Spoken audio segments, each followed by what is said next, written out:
Hai, halo, apa kabar? Assalamualaikum, selamat pagi. Senang sekali dan tentu saja dengan rasa bahagia.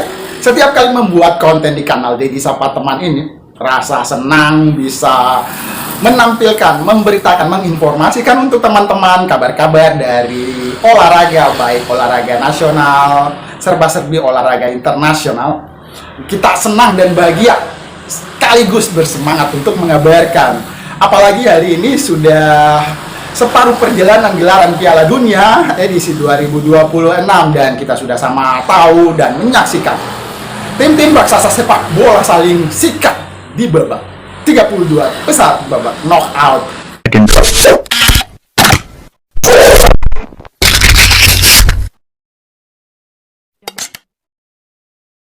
Kabar-kabar yang kita himpun dari berbagai sumber, kita kabarkan lagi dengan versi Deddy Sapa Teman. Dan semoga teman-teman juga bisa merasakan dampak, lebih berwawasan dan lebih tahu banyak tentang informasi-informasi sepak bola dan olahraga. Ya, berterima kasih karena selama ini kita sudah sama-sama dan tak jemu-jemu aku memandangmu.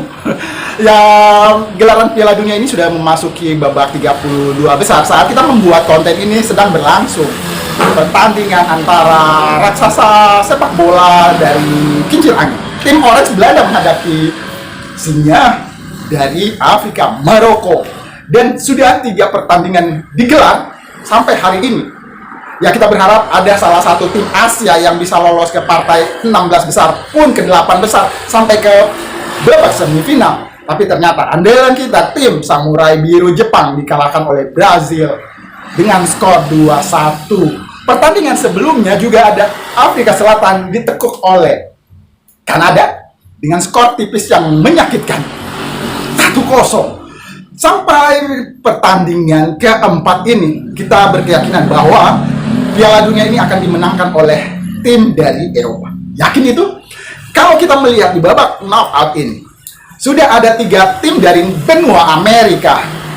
Tuan rumah Kanada, lalu Brazil, kemudian baru saja kita saksikan Paraguay mengalahkan tim Panzer, tim raksasa tangguh dari Jerman dengan skor 1-1 di waktu normal, lalu tambahan waktu pun diadu penalti dengan skor akhir 4-3. Ini apa yang terjadi? Tim-tim raksasa bola dari negeri Eropa dikalahkan oleh tim-tim dari benua Amerika. Sudah ada 3 tim dari benua Amerika yang akan lolos ke fase babak selanjutnya. Kanada, Brazil, dan Paraguay. Semakin seru Piala Dunia. Dari 32 tim yang berlanjut ke babak knockout, hanya Jepang satu-satunya wakil Asia yang kita bisa andalkan. Sementara tim-tim lainnya dari Afrika, dari Amerika Selatan, Amerika Latin, benua Amerika tentunya, lalu bangsa-bangsa sepak bola Eropa. Kita mencari-cari selain Jepang, siapa lagi tim-tim yang kita andalkan dari benua Asia? Kroasia dari Eropa, Aljazair dari Afrika, Maroko dari Afrika, Kolombia tentu saja dari Amerika Latin. Tim mana lagi yang harus kita andalkan untuk bisa menjadi kuda hitam di gelaran Piala Dunia edisi 2026 ini? Sepertinya di partai semifinal akan ada 2 tim dari Amerika dan 2 tim dari Eropa. Kita nantikan. Kalau modal taruhan, pastinya itu tebakan prediksi yang tepat. 2 tim dari Amerika, 2 tim dari Eropa. Salah satu tim yang membuat kejutan di Piala Dunia 2026 ini, Tanjung Verde. Ini pernah bermain di tanah air menghadapi timnas Garuda, dan kali ini membuat kejutan yang sangat-sangat luar biasa. Tanjung Verde top Marco, top gacor, bisa mengalahkan tim-tim besar, lalu sudah akan masuk ke babak knockout. Ini pencapaian luar biasa. Sampai pun maskapai penerbangan dari Tanjung Verde menyajikan serba-serbi Piala Dunia dalam pesawat. Foto-foto para pemain pesepak bola tim Tanjung Verde dilampirkan, disisipkan di kursi penumpang pesawat. Luar biasa. Informasi-informasi pemberitaan tentang iyalah dunia semuanya diulas di sosial media, di kanal-kanal pemberitaan, berita-berita online, ya semuanya berputar bergulir lebih cepat dan kita pasti ketinggal sepersekian menit, sepersekian jam beritanya sudah berubah lagi. Dan ya saat ini kita membuat konten ini terus berjalan, pertandingan Belanda menghadapi Maroko dan kita belum melihat lagi skornya berapa saat ini. Lebih dari 10 pertandingan kita saksikan di suatu tempat yang menyajikan kegiatan nonton bareng nobar di sebuah kafe di kota kita ini, dan semalam begitu seru.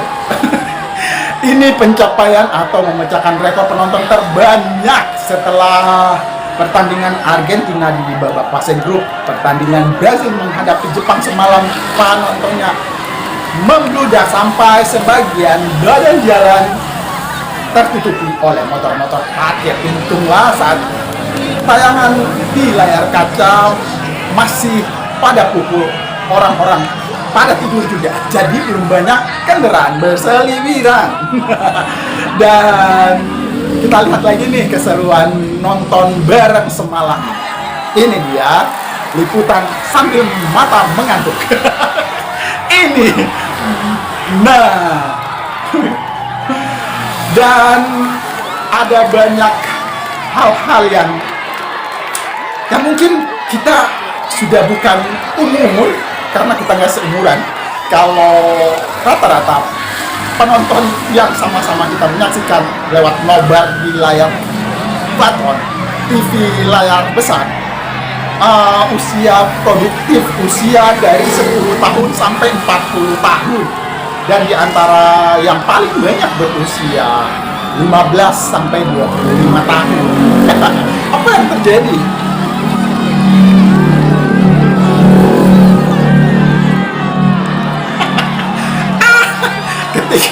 Ketika Jepang melesatkan sepakan keras ke gawang Brazil, pendukung Jepang yang juga banyak saat itu bersorak-sorak kacau.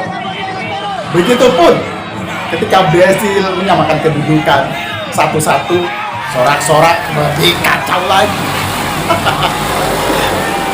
Sampai kita menangkap sorak-sorai sebelum gol tercipta, banyak yang teriak-teriak, X, kotak, segitiga, bulan. Kita sempat berpikiran, ini apa sih? Apakah ini nama-nama pemain yang diteriakin? Kotak, segitiga, X, bulan. Nah, di antara teman-teman muda sama-sama kita menonton nobar, sempat ditanyain, itu apa sih yang diteriakin, yang dipanggil, suaranya paling kencang sendiri? Ternyata itu istilah-istilah yang ada di stick PlayStation. Kita sudah begitu tua sampai kita juga nggak sampai kepikiran ke arah sana. Itu stick PlayStation kan ada mengendalikan, dibayangkan mengendalikan para pemain Brazil dan Jepang. Lalu juga banyak yang teriak-teriak tentang istilah-istilah yang mungkin kita nggak paham lagi karena beda generasi kita. Istilah-istilah dalam PlayStation. Jadi berkesimpulan pada saat kita menyaksikan nobar ini, rata-rata para pemain bola layar kaca online dan juga PlayStation. Demikian konten singkat pagi-pagi karena kita akan menyaksikan babak kedua Belanda menghadapi Maroko hari ini. Semoga kemenangan untuk kedua tim, berarti imbang dong. Semoga kedua tim akan bermain lepas dan bisa mencetak gol-gol cantik dan indah. Terima kasih sudah menyaksikan. Satu lagi informasi, setelah membanggakan dan mencatatkan nama-nama dengan tinta emas di cabang olahraga bola voli, timnas bola voli Indonesia yang menjadi juara yang paling dijaya di Asia edisi 2026 diguyur bonus 900 juta dan masing-masing pebola voli timnas akan mendapatkan 50 juta seorang. Mantap untuk traktir kita. Terima kasih sudah menyaksikan kanal Deddy Sapa Teman. Semangat pagi, terus kita jaga rasa syukur kita, terus kita tebalkan. Pamit, assalamualaikum.